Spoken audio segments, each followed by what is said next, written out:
Pessoal, a partir de agora a aula está sendo gravada, tá? Vamos começar a nossa revisão. Peguem os seus materiais, calcem suas luvas e aí a gente começa a trabalhar, tá? Um dos conteúdos que os alunos trabalham durante a aula, durante o primeiro semestre é Grécia Antiga, né? Grécia e Roma. E aí é importante que vocês dominem esses saberes a respeito daquilo que é o conteúdo de Grécia e Roma. Eu deixei as questões muito misturadas na apostila, que é para vocês não ficarem nessa de resolver por ordem cronológica ou por ordem temática. Vocês vão resolver de acordo com o que for aparecendo. Mas na revisão, a gente tem que criar, tem que estruturar de uma maneira que monte o raciocínio de vocês. Então a gente vai começar com Grécia Antiga. Trabalhando com Grécia Antiga, a primeira dificuldade que o aluno tem nas questões é quando ele mistura o assunto de Grécia com filosofia, tá? Que é muito comum. Ele vai trazer um texto para vocês de algum filósofo, ele vai trazer algum texto de algum historiador, como por exemplo Tucídides, né, Heródoto talvez. Ele pode trazer algum trabalho, né, de um historiador mais recente sobre esse conteúdo, mas é bem verdade que as questões que trabalham Grécia e Roma, especificamente Grécia, ela trata da questão da cidadania e da democracia. Tá, então vamos lá. Vamos começar por um carinha chamado Aristóteles. Quando Aristóteles escreveu o livro Política, Aristóteles estabeleceu que a política ela é uma habilidade essencialmente humana. E eu sei que vocês já devem estar se coçando aí para falar a frase batida de Aristóteles, né? O homem é um animal político. Calma, a gente chega já nesse ponto. Para Aristóteles, a política ela é uma habilidade essencialmente humana pelo fato de que o homem é o único animal capaz de refletir sobre as suas ações. Tá? O homem é o único animal capaz de refletir sobre suas ações. E sabendo disso, sabendo que o homem é capaz de refletir sobre suas ações, o homem sabe discernir aquilo que é certo e que é errado. Dessa forma, como o homem vive em sociedade, ele precisa fazer escolhas para o seu melhor bem-estar na sociedade, o seu melhor bem-estar na comunidade. Então ele não pode simplesmente agir de acordo com as suas vontades, ele tem que pensar no coletivo, tá? Assim sendo, o homem precisa se disciplinar. Beleza. A sociedade cria instituições disciplinadoras. O Estado é uma instituição disciplinadora, mas não dá para você vigiar todo mundo em todo momento. É impossível. Então é preciso que os próprios indivíduos vigiem a si próprio. E é aí que surge a ideia de ética, tá? Cuidado para você não confundir ética com moral. Ética é uma coisa, moral é outra. A moral, ela é subjetiva e ela é individual, tá? A moral é o mecanismo individual, é a forma como você lê o mundo e ela vai indicar o seu comportamento. Moral vem da palavra mores, que significa comportamento.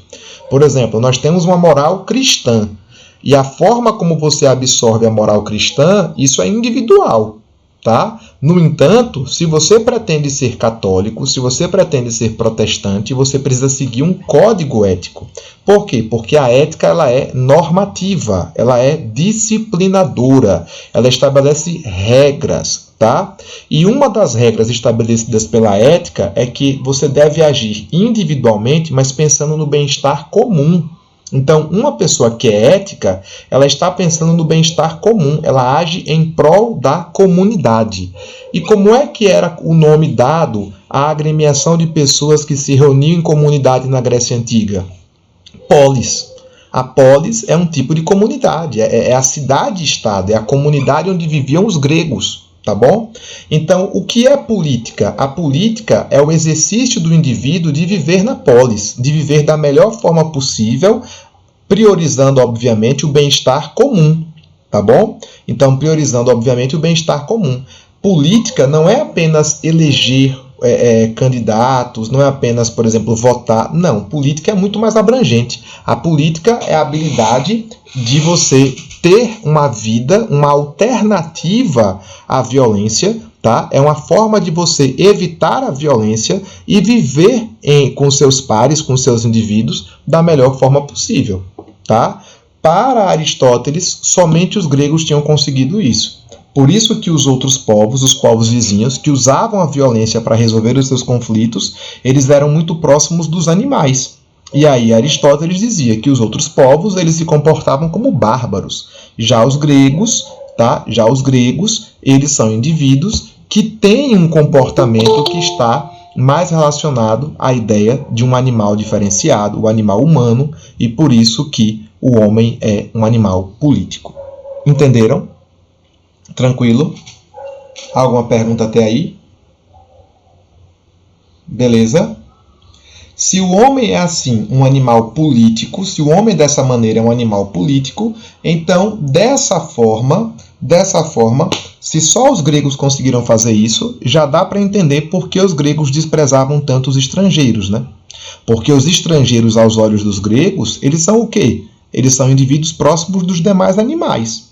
Tá? Assim sendo, a política era para os gregos um instrumento que os diferenciava dos outros animais, que os diferenciava dos outros indivíduos e dos outros povos. Tá?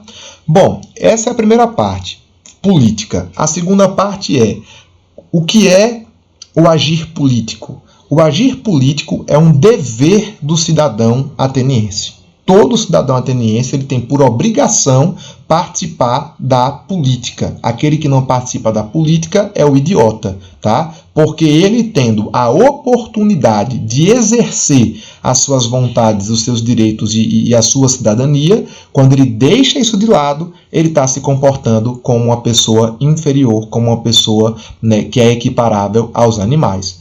Paulo, então nem todo mundo poderia ser cidadão? Não. Somente homens livres nascidos em Atenas, né, provenientes de famílias atenienses. Só esses indivíduos poderiam ser cidadãos.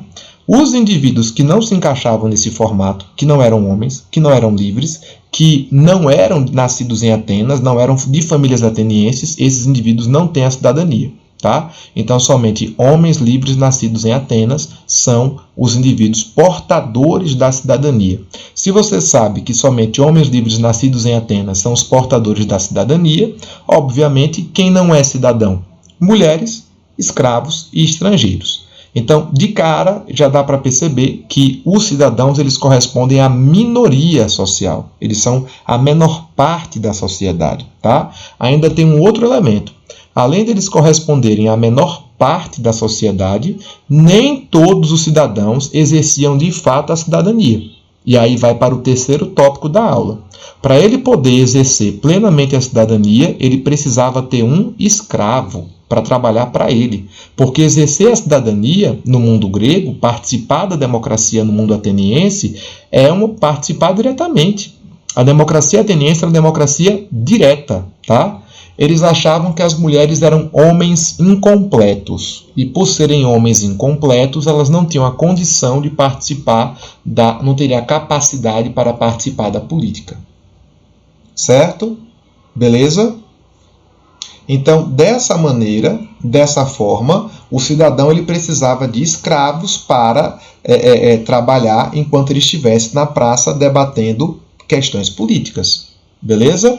Então, no mundo grego, a democracia direta, ela necessita do escravo. Não existe o exercício da cidadania sem a escravidão. Tá bom? Uma vez você sendo cidadão, você tem 3 poderes mágicos. Né? Isegoria, que é a liberdade de expressão. Você pode expressar a sua opinião publicamente. A isocracia, você pode participar dos cargos públicos, tá? E a isonomia, todo cidadão é igual entre si. Beleza? Paulo, mas o cidadão, ele sabe o que é que ele tem que fazer? Teoricamente, sim. Por quê? Porque para Aristóteles, o exercício da política era o exercício da ética. E o que é o exercício da ética? Prática das virtudes. Você vai praticar as virtudes, que é sempre o caminho do meio, né? Nem o excesso, nem a falta. Tá bom? Diante disso, eu gostaria que vocês resolvessem a terceira questão. Tá? Né? Abram a apostila, por favor. A apostila está no Google Classroom. Terceira questão, por favor. Estão visualizando ela aí? Pronto. Comecem, 2 minutos.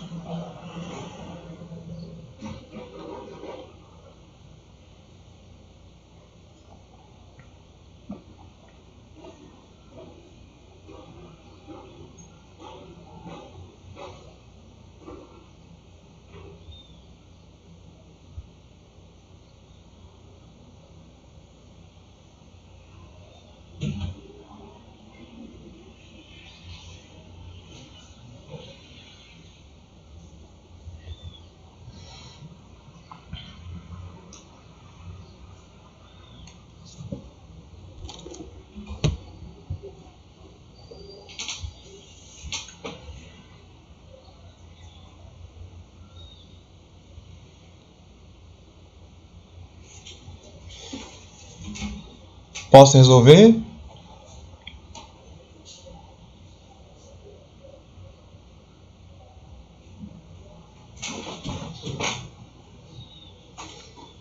Beleza. Respondo ainda não, tá?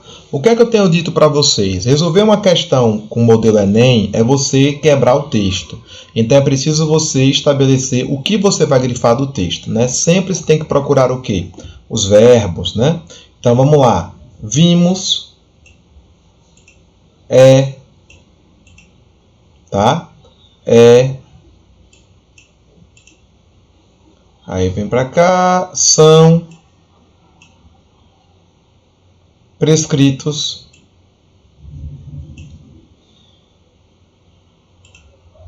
são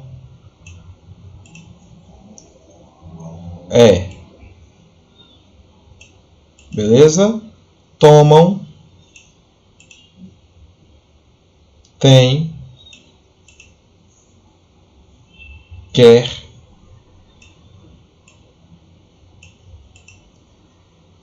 não, aqui não é verbo não, que é expressão, detém,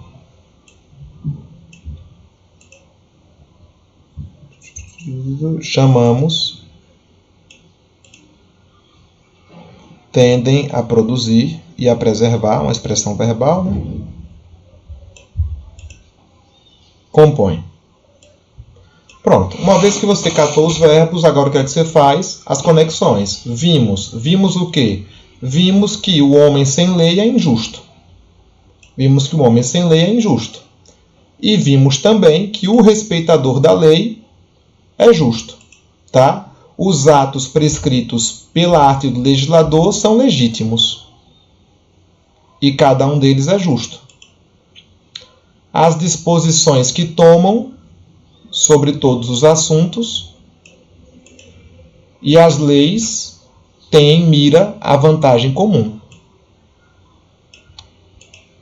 Tá? Porque que detém o poder. Chamamos justos os atos que tendem a produzir e preservar a felicidade. A sociedade política e a felicidade e os elementos que acompanham. Pronto. Está aí mapeado o texto. Então, o que é que ele me diz? Ele me diz que o homem que respeita a lei é justo. Justiça é um critério o quê? Natural, físico, moral? O que é justiça? Qual é a categoria? Qual é a natureza da justiça? O que é que ela é? Ela é um elemento o quê? Moral, exatamente, ela faz parte da moral, né? Exato. Aí vamos agora para a pergunta.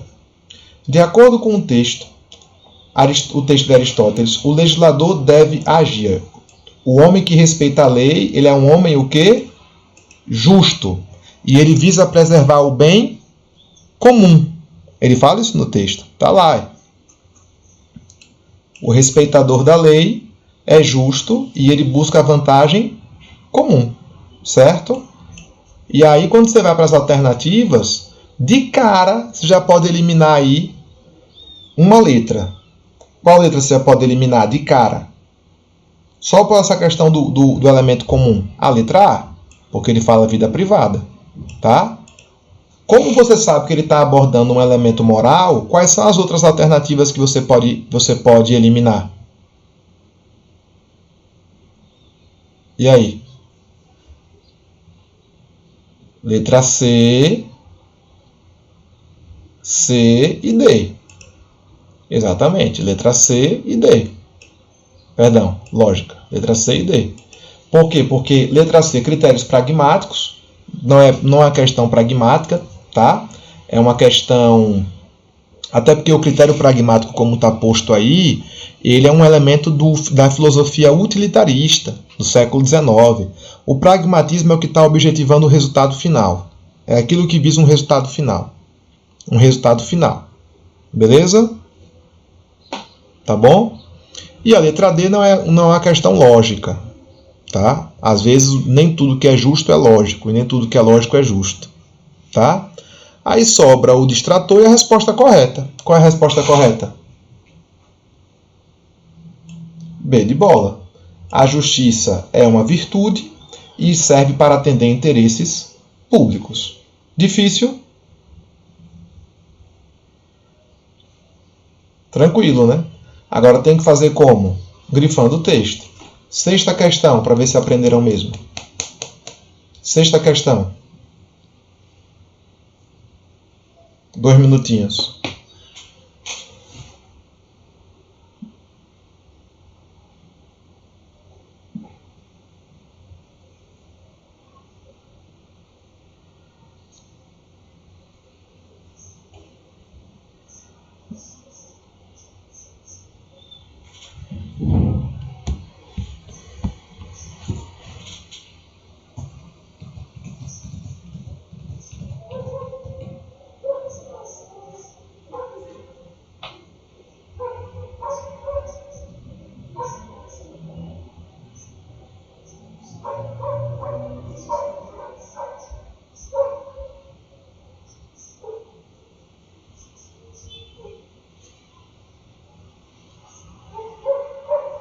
E aí, fizeram?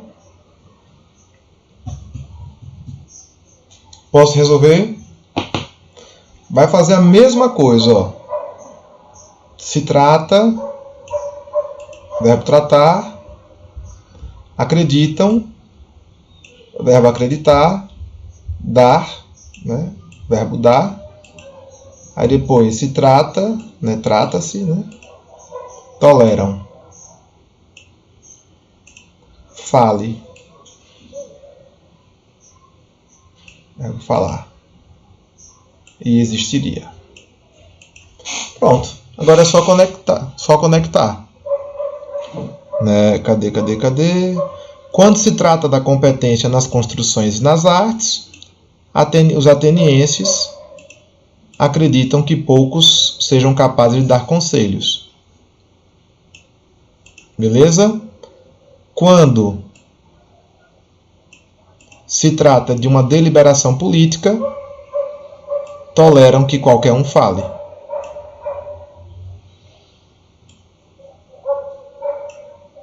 Toleram que qualquer um fale. Aí você pensa assim, mas professor, você não disse que era só o cidadão? Calma, vamos olhar o comando. De acordo com o texto, a atuação política dos cidadãos, então o texto está se referindo à prática de quem? Dos cidadãos. Ela é uma ação que pode ser exercida por quem? Por qualquer cidadão. Então ela tem como característica fundamental o quê? Se qualquer um cidadão pode, né, participar da política, então consequentemente ela tem como quais características? Eliminem 3 letras. De cara, a letra A, né, não é uma dedicação altruísta. Altruísmo é quando você não tem interesse. É quando você faz alguma coisa sem interesses definidos, né, para o outro apenas. C e E não é ativismo humanista, porque o humanismo é uma categoria que só vai nascer no Renascimento. E não é uma representação o quê? Em instâncias parlamentares, né? O parlamentarismo ele só surge na Inglaterra no século XVII, na França a partir do século XVIII. Resposta: B de bola. Molinho, molinho. Tá bom? Alguma pergunta em relação a isso? Tranquilo. Bom, agora a gente pode ir para Roma. Quando se trata de Roma Antiga, você precisa demarcar aquilo que você tem que saber sobre Roma Antiga. Como Roma é um assunto muito grande, você precisa quebrar o assunto, fragmentar o assunto em tópicos, tá? Então, qual é o primeiro tópico que você tem que trabalhar em Roma? A questão das conquistas dos direitos sociais dos plebeus. Né? Como é que os plebeus conquistaram direitos em Roma? Então, você tem a questão do direito romano. E uma das coisas que é importante é você entender, né, dos principais aspectos. Roma, principais aspectos, né? Primeira coisa que você tem que entender, a questão da legislação. Tá? Legislação e direito. O direito, a criação das leis orais, das leis escritas, perdão, ela beneficiou os mais pobres. E por que as leis escritas beneficiaram os mais pobres? Porque com a lei escrita, você teria agora a oportunidade de quê? De garantir que o contrato não fosse descumprido, porque está escrito. Tá? Lembre que quando a lei era oral, as elites tratavam dessas leis da forma que lhe convinha. Tá? O segundo ponto é a questão da expansão territorial e as suas consequências. Tá? E a gente sabe que, apesar de Roma ter tido uma série de conquistas com o processo de expansão territorial, a sua economia se tornou excessivamente dependente da escravidão, tá? E a sua sociedade se tornou excessivamente desigual, o que gerou, por exemplo, o terceiro tópico, que são as revoltas sociais. A principal revolta social reside na briga de Tibério e Caio Graco, que exigiram o quê? Terra. Exigiram terra. O quarto tópico, ele trata sobre o império. E aí você tem que saber as características do alto império. Ou seja, é um momento de estabilidade, é um momento de ascensão romana, é um momento de conquista, tá? É um momento em que Roma vai alcançar o seu apogeu. E como é que esse apogeu romano ele pode ser evidenciado?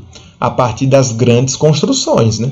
As grandes construções, as obras arquitetônicas romanas, elas são símbolos desse período de prosperidade. E, por fim, o Baixo Império, tá? Você precisa entender as razões para a queda de Roma. Tá? E aí as razões são várias. Né? Quais são as razões? Nós temos ali a questão da crise do escravismo, porque as conquistas foram interrompidas. Além da crise do escravismo, nós tivemos mais o quê? Nós tivemos interrupção das conquistas, crise do escravismo, crise econômica, crise social, né? O advento do cristianismo, que contribuiu para isso. Tá? E, por fim, as invasões bárbaras, que são basicamente, né, o último empurrão, né, a última facada para derrubar o Império do Ocidente. Lembre que o Império do Oriente se manteve. Perguntas? Então anotem aí na revisãozinha de vocês, esses são os tópicos que você tem que dominar. Então quando você for estudar Roma, isso até serve até para o futuro, né? Esse seria aí o seu mindset. Tá? Quando você for estudar Roma, são essas perguntas que você tem que responder. Tá? São esses tópicos que você tem que responder. Aí você não precisa ler todo o capítulo de Roma, né? Basta responder essas perguntas que você resolve qualquer questão. Tá bom? Eu quero a questão 10 agora. Questão 10. Por favor. 2 minutinhos.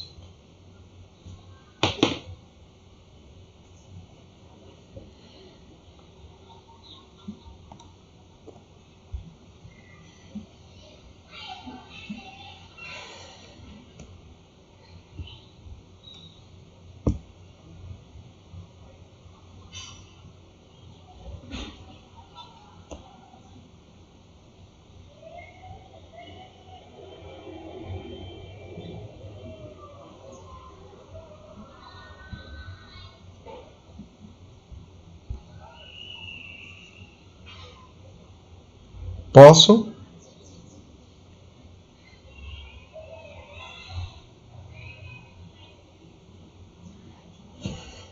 Beleza. Aí você pega aqui a questão 10, aí o que é que você encontra? Exatamente aquilo que eu havia comentado, né? O texto ele mostra que a construção arquitetônica ela é um exemplo do triunfo romano, é um exemplo do apogeu de Roma, né? Dos grandes poderes de Roma. Assim sendo, dentre os vários aspectos da arquitetura romana, destaca-se a ideia de monumentalidade. Ó. Monumentalidade.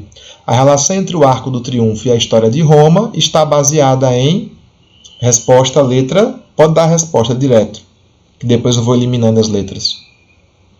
Letra C. Isso. Vamos agora eliminar. Por que a letra A está errada? Porque não é no processo de formação da urbe. Não é no processo de formação. Roma já existia quando essas obras começam a ser construídas, tá? Por que a letra B está errada?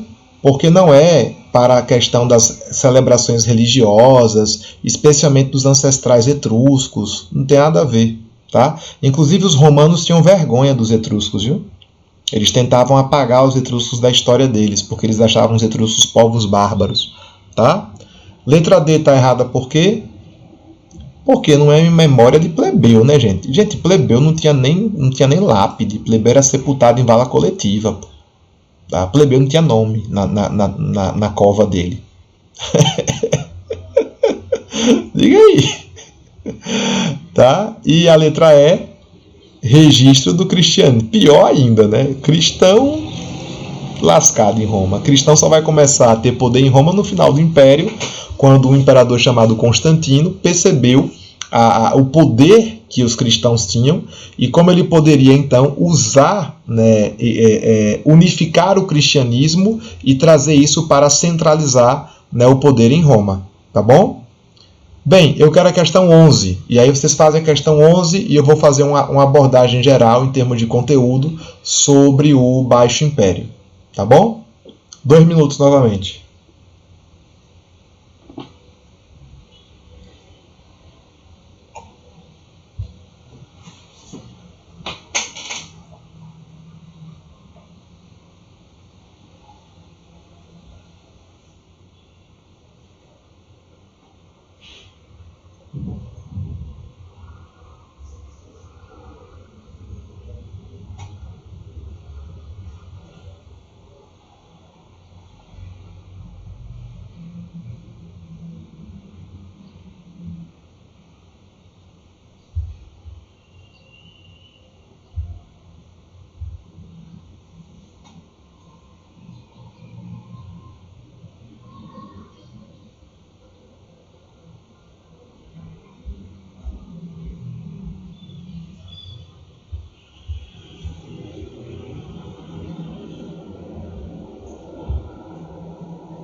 Posso?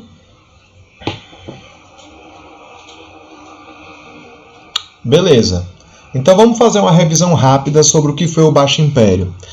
A partir do ano de 212 depois de Cristo, um imperador chamado Adriano percebeu que o processo de expansão territorial de Roma ele não era mais sustentável. Era impossível de manter isso. Por quê? Porque a extensão territorial do império, o tamanho de Roma, demandava um custo gigantesco para manter aquele império. E Roma não tinha condições de manter aquela estrutura, né, de maneira saudável. Né? A todo momento Roma tinha que estar deslocando tropas, tinha que estar deslocando forças e não tem, né, transporte necessário e suficiente que atenda a essas necessidades.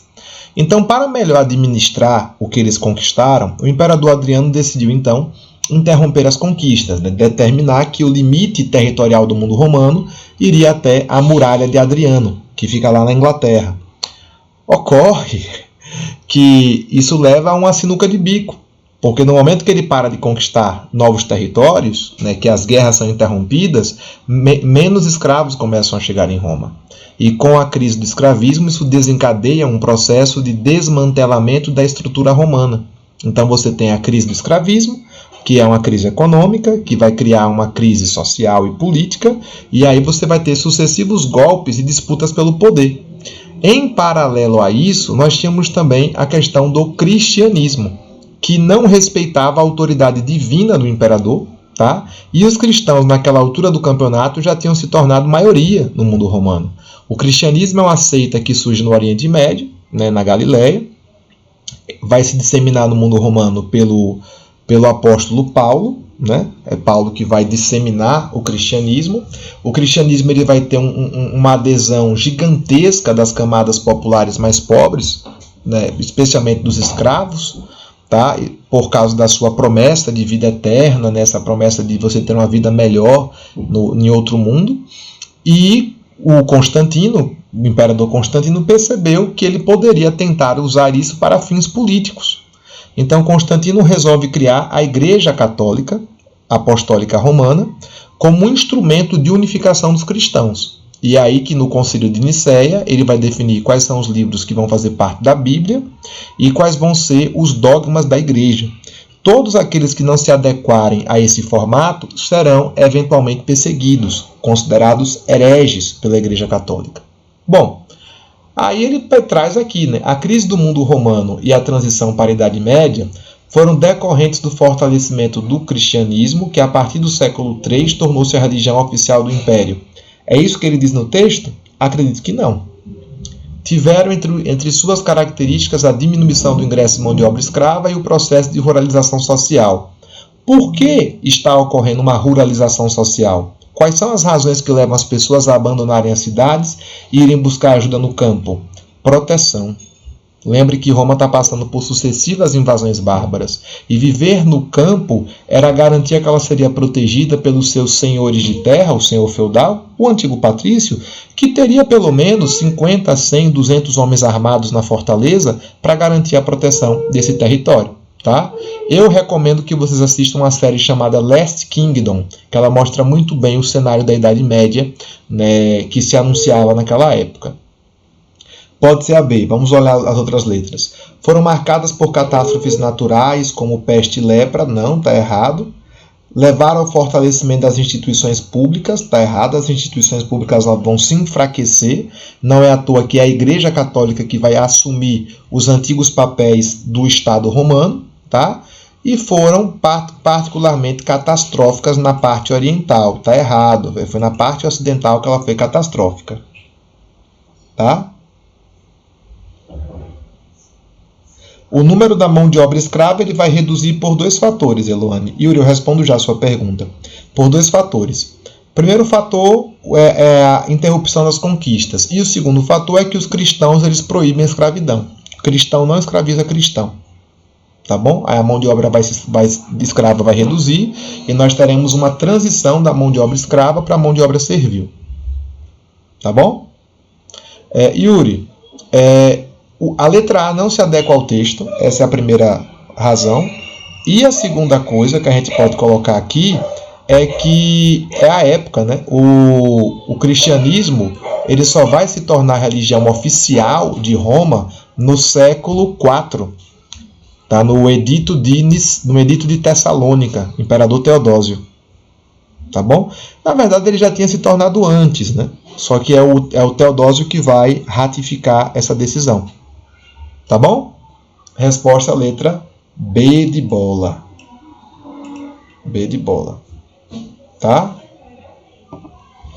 Eu quero mais uma de Roma. Deixa eu reduzir aqui a imagem. Questão 13. Não é bem sobre Roma, é sobre Igreja Católica. Questão 13. Por favor. Porque aí a gente já pega igreja, já vai para Santo Agostinho, já começa a falar de feudalismo. 2 minutinhos.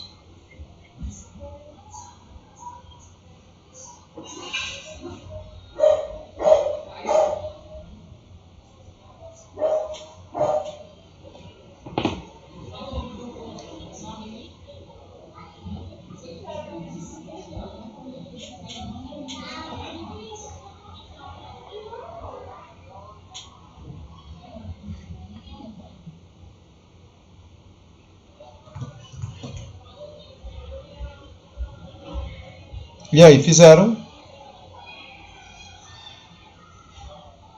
Tá. Algumas curiosidades sobre a Igreja Católica. No início da Igreja Católica, os padres podiam casar e podiam portar armas. E alguns membros do clero lutavam ao lado dos soldados contra os pagãos. Tá? É só com o passar dos séculos que nós teremos a implementação do celibato e a proibição dos padres usarem armas. Quem já assistiu, por exemplo, a série Vikings, tá? Deve ter visto um personagem que era o bispo Heckmund. O bispo Heckmund, além de bispo, era um comandante militar. Um comandante militar. beleza? E ele existiu, tá? Bom, a igreja foi responsável direta por mais uma transformação formidável e silenciosa nos últimos séculos do Império, a vulgarização da cultura clássica. Essa façanha fundamental da igreja nascente indica seu verdadeiro lugar e função na passagem para o feudalismo. A condição de existência da civilização da antiguidade, em meio aos séculos caóticos da Idade Média, foi o caráter de resistência da igreja. Ela foi a ponte entre as duas épocas. Isso é muito importante, né? Lembrar o papel que a igreja tem na preservação dos textos clássicos e na fundação da sociedade ocidental. Lembre que é a igreja que vai fundamentar, que vai construir a civilização ocidental. É claro que você vai ter outros elementos culturais com o passar dos anos, mas é a igreja que será o grande elo entre as duas sociedades e o fio condutor, né, o alicerce, tá? É melhor dizendo, o alicerce do mundo ocidental, tá bom? Então, galera, o excerto permite afirmar que a igreja cristã, resposta,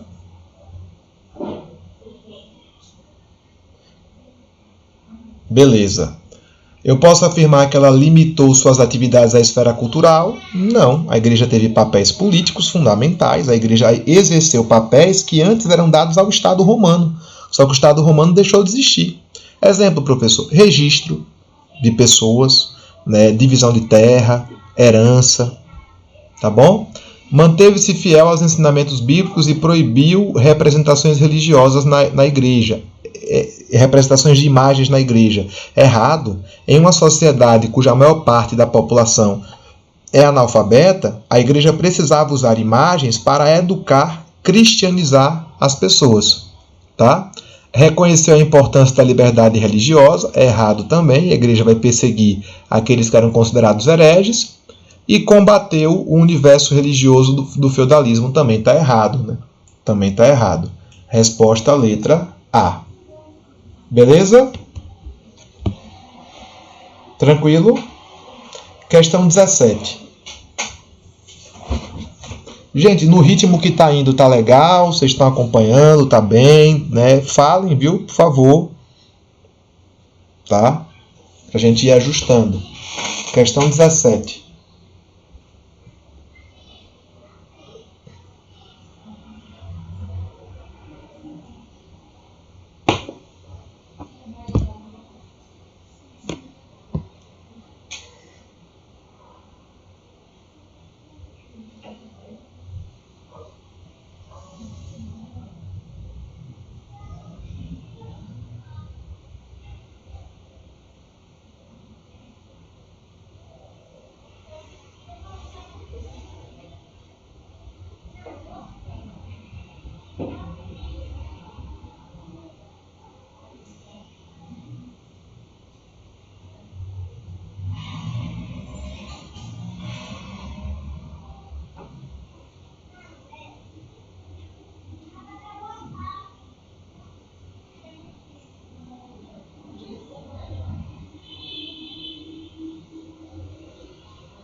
Fizeram? Pronto, vamos brincar um pouquinho de sociologia. Existe um cara na sociologia chamado Max Weber, um dos meus mozões, tá? Eu tenho alguns mozões na sociologia, um deles é Weber, gosto muito. E Weber diz que o Estado moderno ele tem uma característica importante. Qual a importância do Estado moderno? O que é que o Estado moderno fez? Ele é um Estado racional. Ele é pautado em leis, tá? Que são impessoais, tá? Mas o Estado moderno também trouxe uma coisa importante. Ele monopolizou o uso legítimo da força, tá? Sabe onde é que o Estado moderno não existiu? No feudalismo. Então, como não havia Estado moderno no feudalismo, apesar de haver a existência do rei, a força ela estava pulverizada. Então, quando todo mundo podia usar a força, né, quem tivesse condições, obviamente, o que acontecia com o cenário de violência? Ele era maior ou menor? Muito maior, né? Então é uma sociedade muito violenta, onde as pessoas se valem do uso da espada para garantir os seus interesses. Tá? E aí, né, somado a isso, nós temos também uma cultura cristã muito forte nessa época, que defendia que as pessoas nasciam desiguais. Né? As pessoas já nasciam desiguais, para exercer uma vocação, um destino que Deus deu a elas. A ideia da predestinação. Uns nasciam para orar, outros nasciam para lutar e outros nasciam para trabalhar.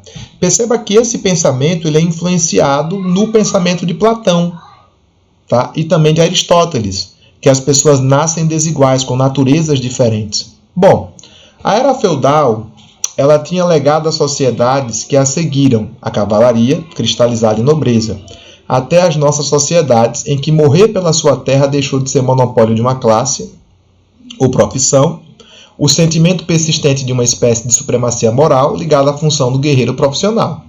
Ou seja, o guerreiro profissional, que é o cavaleiro, ele não é apenas um instrumento de força. Existe algo nele, né, que legitima ele para ser aquilo. Tá? E esse algo a mais é a justificativa de ideia moral, de que ele é um cavaleiro, de que ele tem uma supremacia moral, de que ele tem uma virtude maior que os outros indivíduos. Tá bom? Então, segundo o texto, a valorização da ação militar, resposta.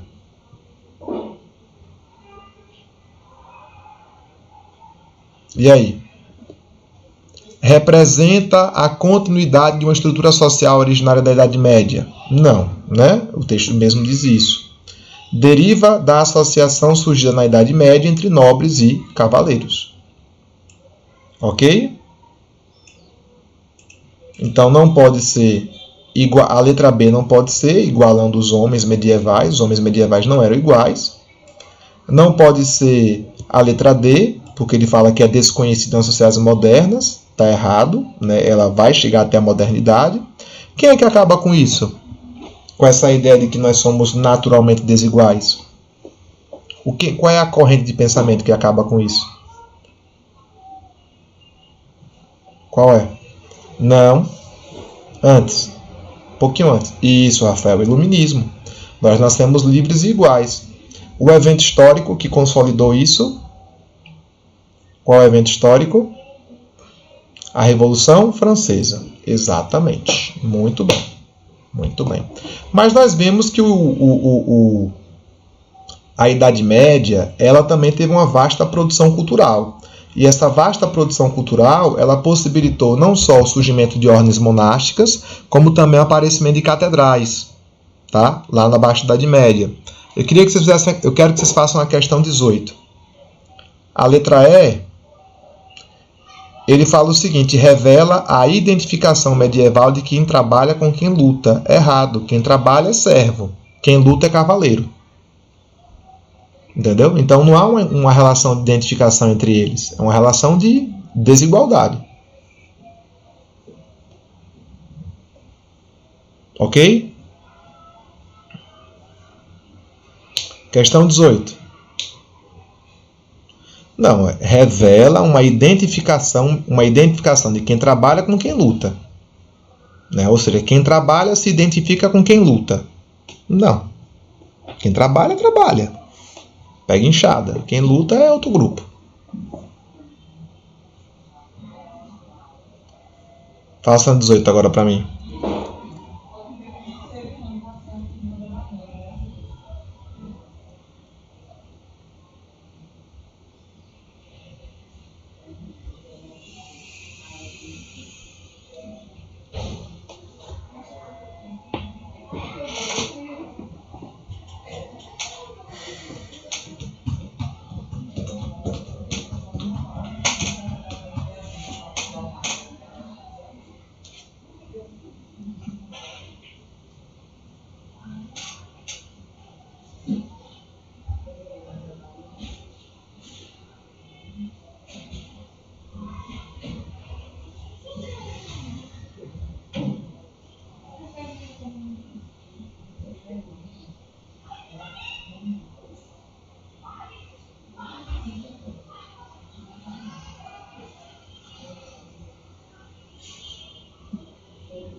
E aí, fizeram?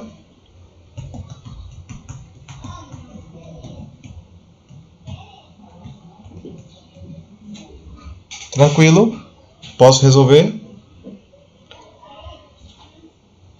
Bom, um texto aí do Georges Duby.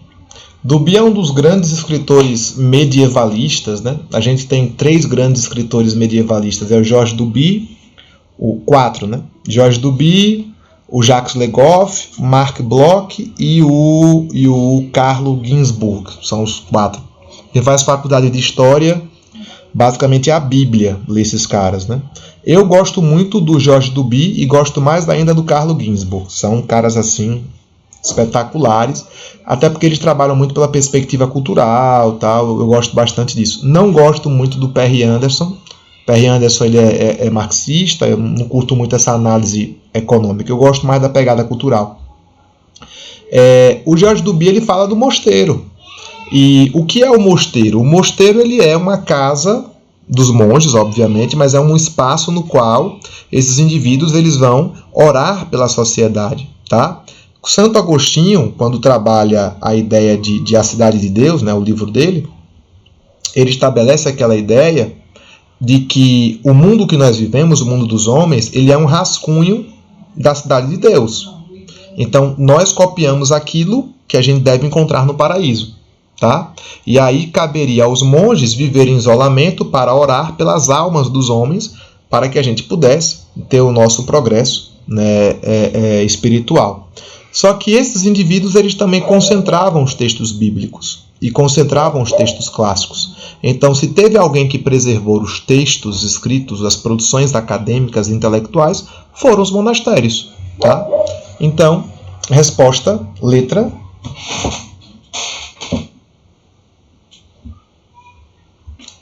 C. Exatamente. Vamos eliminar.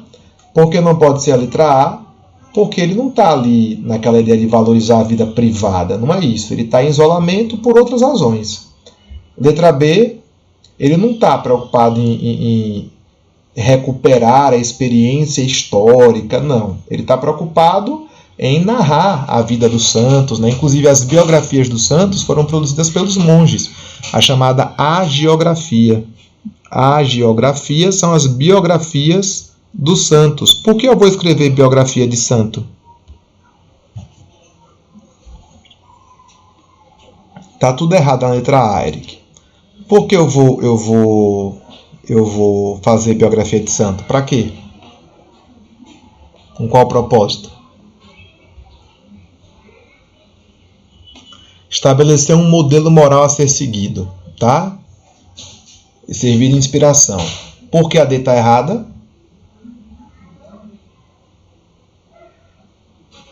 Porque não é questão de imitar a vida de pobre, não tem nada a ver. E a letra E está errada, exatamente porque não é reconhecer a humanidade como solidária, né? A humanidade é vista como pecadora. Resposta à letra C de casa, tá? Acontece que, a partir do século X, XI para ser mais exato, as invasões bárbaras elas vão chegar ao fim. Né? Os bárbaros vão se instalar, vão começar a produzir, né, novas formas de organização social.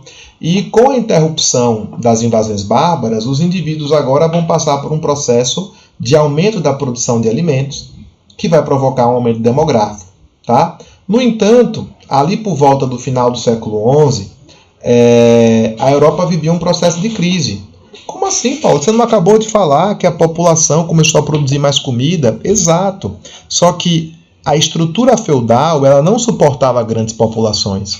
Tá? Ela não conseguia abastecer essa população que está crescendo. E aí nós temos alguns processos de crise. As pessoas, sem entender, começam a se questionar por que essa crise está acontecendo. E a igreja afirmou que essa crise era resultado dos cristãos terem deixado que a Terra Santa caísse nas mãos dos infiéis. Qual é o processo que vai começar? Cruzadas. Você não precisa saber todas as cruzadas. Você precisa saber o que foram as cruzadas, você precisa saber quais são as razões que inspiraram as cruzadas e você precisa saber as consequências das cruzadas. Tá? Então, respondendo à primeira pergunta, o que foram as cruzadas? As cruzadas consistiram em um movimento de inspiração cristã, um movimento militar de inspiração cristã, que buscou retomar, né, os territórios considerados sagrados. Obviamente que, apesar das cruzadas terem se direcionado para o Oriente Médio para combater muçulmanos, elas não foram apenas para essa região e também não combateram apenas muçulmanos. Como assim? Algumas cruzadas foram travadas na Península Ibérica em um processo conhecido como Guerra de Reconquista.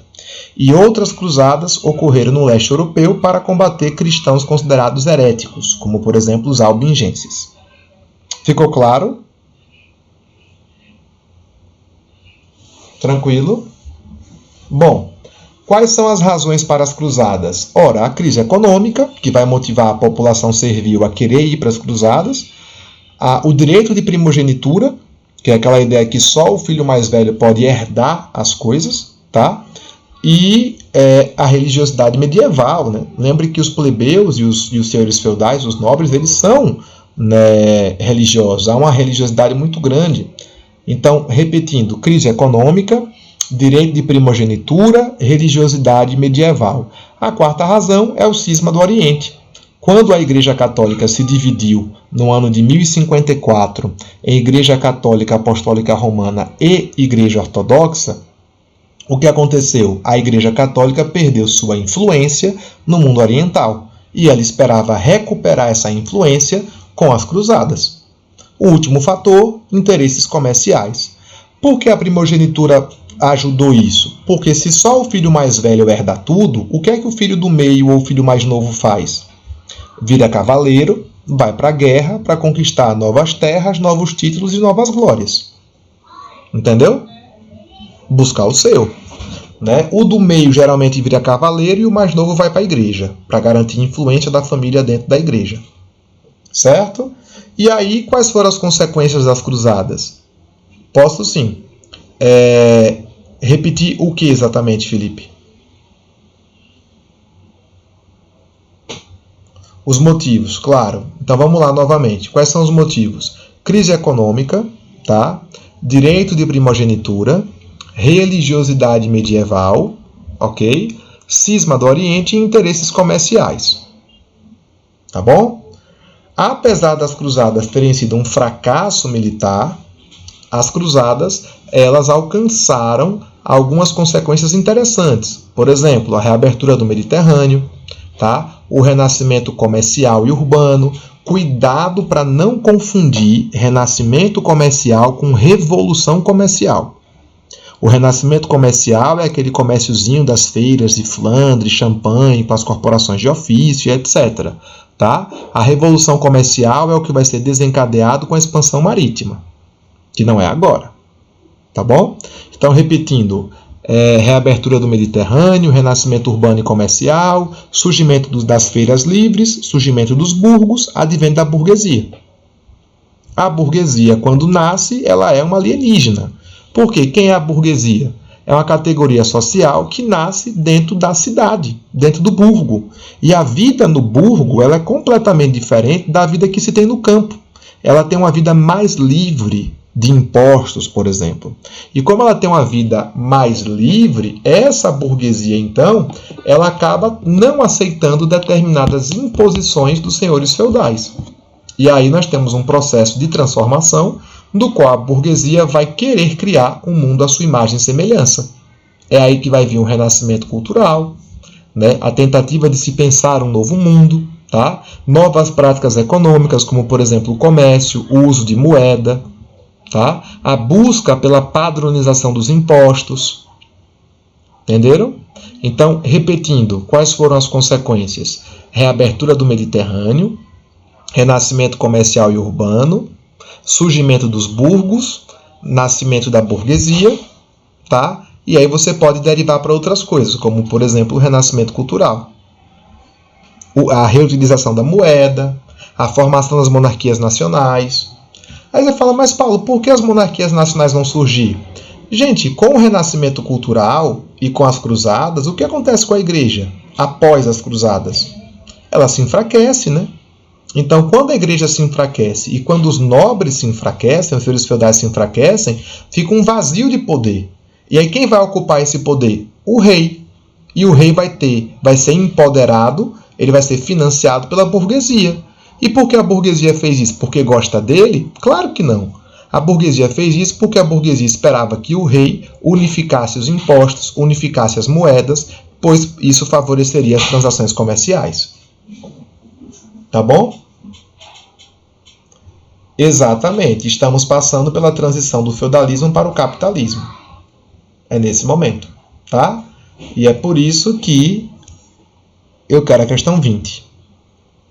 Faça a questão 20 aí, por favor.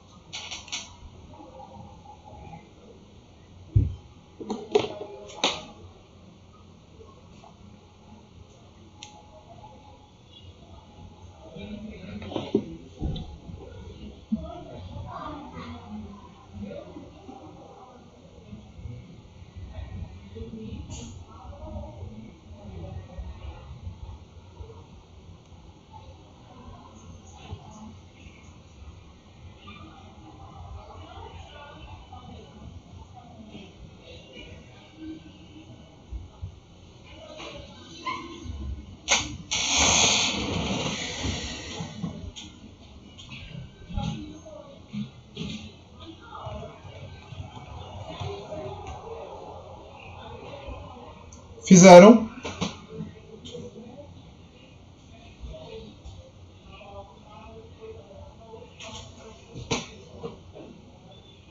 Todos apostos? Diz a resposta que o pai tá on.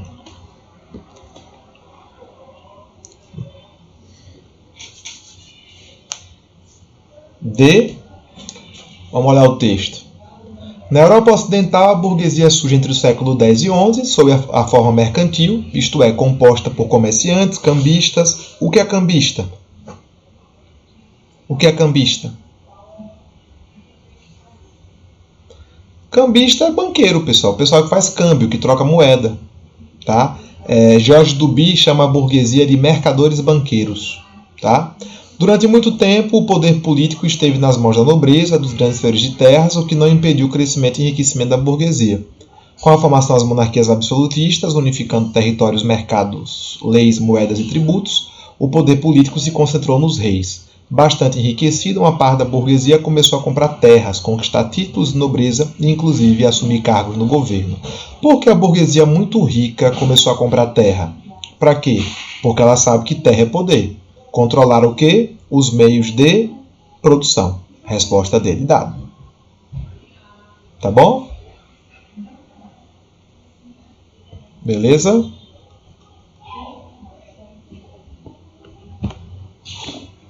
Tranquilo? Porque a C está errada? Porque não é a abertura do mercado nacional, né? O mercado nacional vai ser cada vez mais protegido por medidas protecionistas alfandegárias, uma vez que vai surgir a partir do século XV as práticas econômicas conhecidas como mercantilismo. Protecionismo, fechamento do mercado, intervenção do Estado na economia. Tá bom? Certo? Eu quero agora a questão de número 23.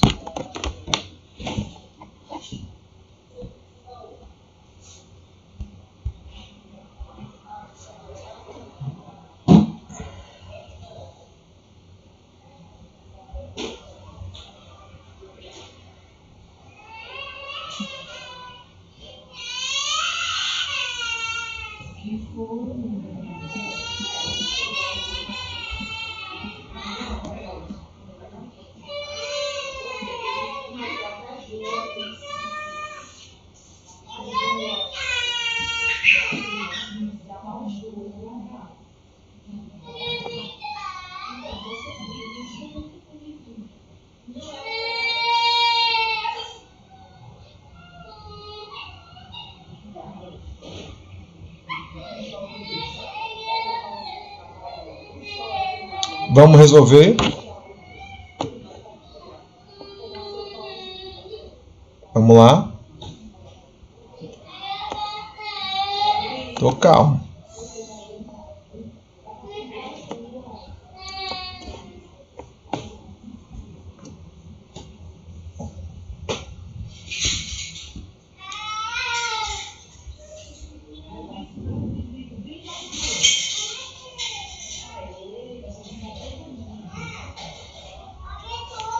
Posso agora? Pronto. O exercício do mercantilismo. E o que é o mercantilismo? É um conjunto de práticas econômicas exercidas pelos estados modernos. Os estados modernos eles vão nascer a partir do século XV, para ser mais exato, onde você vai ter o poder máximo do rei. Tá? É o rei absolutista. Então, pressupõe a existência de um Estado forte, capaz de planejar aspectos importantes da economia e de realizar posteriormente a prática dessa planificação. Tá? Onde é que você encontra, por exemplo, esses planos? No Pacto Colonial. Quando o Estado moderno, por exemplo, determina que a colônia ela deve fornecer matéria-prima e a metrópole deve fornecer produtos manufaturados. Resposta, meus maravilhosos. Letra, capacidade tributária da sociedade, possibilidade de exercício da guerra. A letra B você pode já eliminar, né? B e C, né? Você pode eliminar de cara. Amplitude da habilidade da mediação de conflitos internacionais, está errado. A resposta é a letra E. Transações. Tá? O exercício do mercantilismo pressupõe a existência de um Estado forte capaz de planejar aspectos importantes da economia e realizar posteriormente a prática dessa planificação. Estado forte. Vamos olhar a resposta aqui. Nesse contexto descrito pelo texto, o poder do Estado estaria ligado a... Por que vocês marcaram a letra E? Qual foi a justificativa?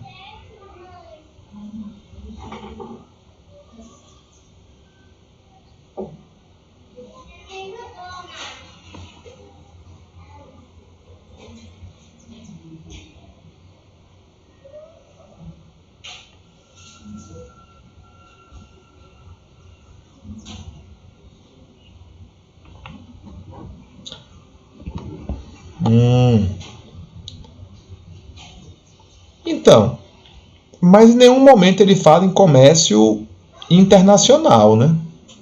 Ele fala em poder do Estado. Ó a parte que eu grifei. Estado forte. E quando é que você percebe que o Estado é forte? Quando ele tora você no meio de impostos, né?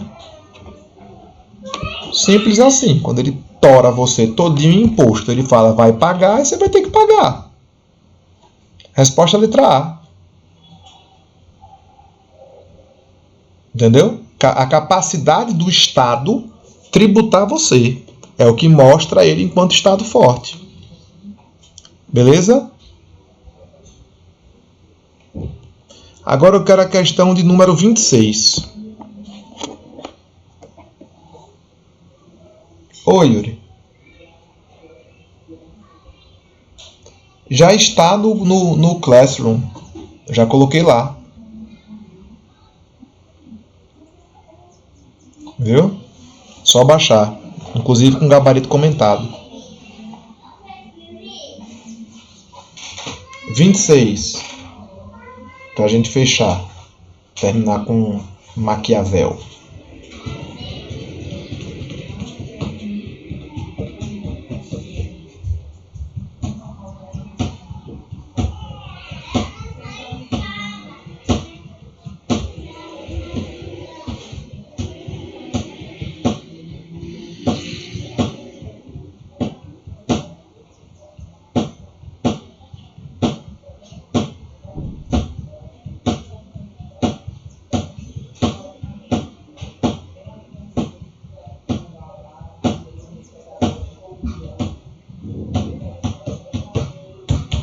E aí, fizeram? Maquiavel ele é muito cobrado nas provas do Enem. Recentemente, Hobbes começou a ser cobrado também. Então, vale a pena dar uma lida nos dois, né? Conhecer o pensamento dos dois. É lembrar que Maquiavel ele é o criador do pensamento pragmático político. Maquiavel acreditava que o príncipe moderno, também chamado de rei absolutista, ele deve agir de acordo com a conveniência, de acordo com o momento, com a sorte do momento, que ele chamava de fortuna, tá? E que esse governante tinha virtude própria, né? A virtude não é algo fixo, definido como Aristóteles definia, tá bom? Resposta, meus lindos. Por que não a letra A?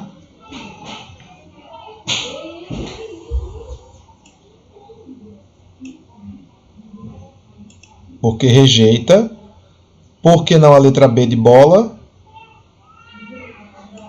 Porque é o contrário. Você sabe a diferença de poder secular para poder temporal? Poder secular é o poder dos reis. Secular vem de saeculum, mundo, tá? Secular vem de saeculum, que é latim, né? Significa mundo. Beleza? Então ele defende o poder secular. Celebra o princípio da experiência do indivíduo? Não, né? E ele não questiona o militarismo. Resposta, letra C. Tá errado também. Tá errado. Participação direta do cidadão. O cidadão deve se submeter ao governante. Agora, Maquiavel defende um exército de cidadãos. Ele é contra o exército de mercenários, porque ele acha que mercenário é muito suspeito, é muito perigoso. Tá bom? Poder atemporal é o poder de Deus, Eloane. É o poder da igreja. É um poder que não tem tempo definido. Tá? E se fosse o oposto? Se fosse poder temporal? Poder temporal é o poder dos reis, que também pode ser chamado de poder secular. Tá bom? Entendeu?